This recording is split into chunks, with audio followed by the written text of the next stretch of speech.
পাকিস্তান ক্রিকেটে ফের আরেকবার অশান্ত হাওয়া। মোহাম্মদ রিজওয়ানের নামের পাশ থেকে মুছে গেল অধিনায়ক শব্দটি, আর সেই ফাঁকা জায়গা দখলে নিলেন শাহিন শাহ আফ্রিদি।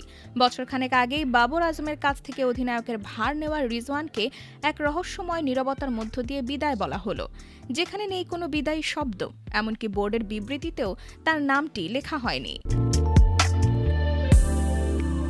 অধিনায়কত্বের মুকুট খসে পড়তেই চারপাশে প্রশ্নের ছায়া ছড়াচ্ছে। সাবেক পেসার মোহাম্মদ আমিরের তীব্র সমালোচনা করেছেন। তার মতে, সাম্প্রতিক পারফরম্যান্স ভালো না হলেও রিজওয়ানের নেতৃত্বে আস্থা রাখা উচিত ছিল। অন্যদিকে সাবেক অধিনায়ক রশিদ লতিফ অভিযোগ তুলেছেন, রিজওয়ানের ফিলিস্তিন প্রীতি তাকে নেতৃত্ব হারাতে বাধ্য করেছে। লতিফের দাবি, হোয়াইট বল দলের কোচ মাইক হেসনি রিজওয়ানকে সরানোর নেপথ্য কারিগর।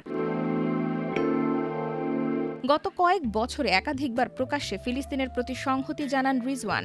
চলতি বছরের এপ্রিলে পিএসএলে তার দল মুলতান সুলতানসের প্রতিটি ছক্কা ও উইকেটের জন্য ফিলিস্তিনের দাতব্য সংস্থায় 1 লাখ পাকিস্তানি রুপি অনুদান দেওয়ার ঘোষণা দিয়েছিলেন তিনি।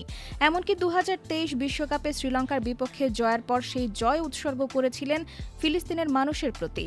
তবে পিসিবি তাদের অফিসিয়াল বিবৃতিতে রিজওয়ানের নাম পর্যন্ত উল্লেখ করেনি। তারা জানিয়েছে, ইসলামাবাদে অনুষ্ঠিত নির্বাচক কমিটি ও মাইক হেসনের বৈঠকে সিদ্ধান্তটি নেওয়া হয়েছে।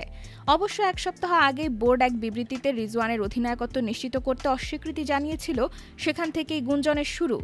রিজওয়ানের শূন্য জায়গা পূরণে শাহিন আফ্রিদির ওপর আস্থা টিম ম্যানেজমেন্টের, কিন্তু তিনিও কিছুদিন আগে নেতৃত্ব হারিয়েছিলেন, সেটিও ভুলে যায়নি সমালোচকরা। সব মিলিয়ে এই মুহূর্তে যেন ঘূর্ণির মধ্যে পাকিস্তান ক্রিকেট, যেখানে নেতৃত্ব আসছে যাচ্ছে কিন্তু স্থিতি নেই, সিদ্ধান্ত আসছে কিন্তু স্বচ্ছতা নেই।